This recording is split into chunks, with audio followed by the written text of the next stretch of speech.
গুলগুলা কি নামটা পরিচিত মনে হচ্ছে? আসসালামু আলাইকুম, আশা করি সবাই ভালো আছেন। আমি আলহামদুলিল্লাহ অনেক ভালো আছি। গুলগুলা নামটা আসলে আমাদের থেকে মনে হয় যেন হারিয়ে যাচ্ছে। সেই ছোট্টবেলা খেয়েছি গুলগুলা। অনেক মানে স্কুলে যখন যেতাম প্রায় প্রতিদিনই দেখা যেত যে এটা মানে খেতাম। তো সেটা আমি এখনও মাঝে মধ্যে বাসায় তৈরি করি। তার রেসিপি আজকে আপনাদের সাথে শেয়ার করব।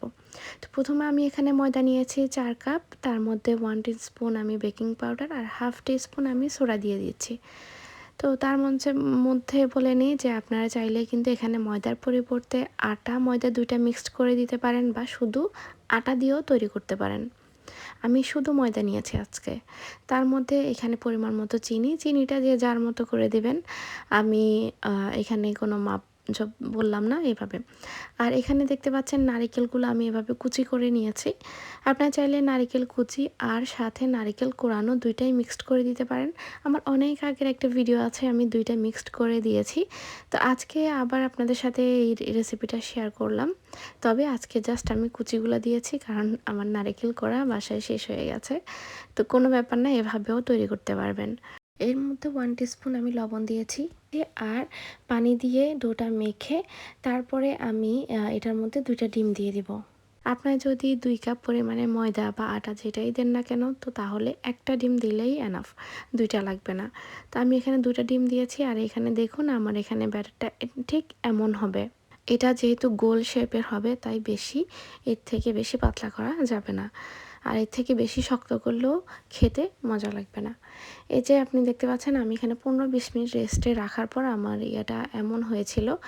এখন আমি একটা প্যানে তেল দিয়ে দিয়েছি। এটা একটু ডুবো তেলে ভাজা হবে, যেহেতু এটা ফুলে ডাবল হয়ে যাবে। কিন্তু আপনারা দেখতে পাচ্ছেন এটা দেওয়ার সাথে সাথেই কিন্তু ফুলে যাচ্ছে।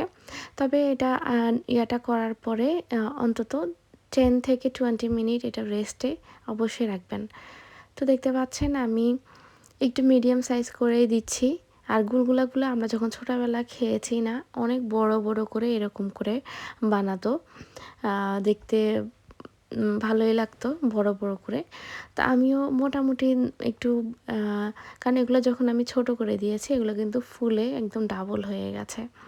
আর আমার 4 কাপে এখানে গুলগুলা একদম 30 থেকে 35টা গুলগুলা কিন্তু হয়েছে। আমরা কিন্তু গুলগুলা নামেই চিনি। আপনারা কি নামে চিনেন? যদি জানা থাকে অবশ্যই জানাবেন। আমরা শুধু গুলগুলা নামেই চিনি। আমার আর কোনো নাম মনে আসতেছে না। জাস্ট গুলগুলা মনে আসতেছে। তো এই যে একটু কালার হয়ে আসলে আর আঁচটা থাকবে মিডিয়াম আছে।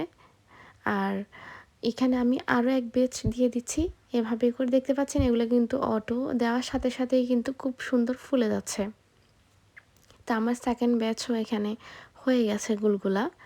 তো আজকে আশা করি আমরা আমরা ছোট থাকতে যেই আছে না অনেক জিনিস আমাদের থেকে হারিয়ে যাচ্ছে, অনেক জিনিস আবার নতুন করে আসতেছে এরকম।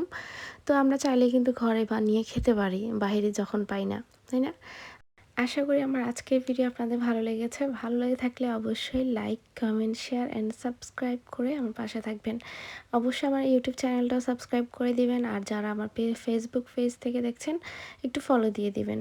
সবাই ভালো থাকবেন, সুস্থ থাকবেন। আজকের মতো এ পর্যন্ত। আল্লাহ হাফেজ। আসসালামু আলাইকুম। সুস্থ থাকলে আবারও নতুন নতুন ভিডিও নিয়ে চলে আসবে আপনাদের মাঝে।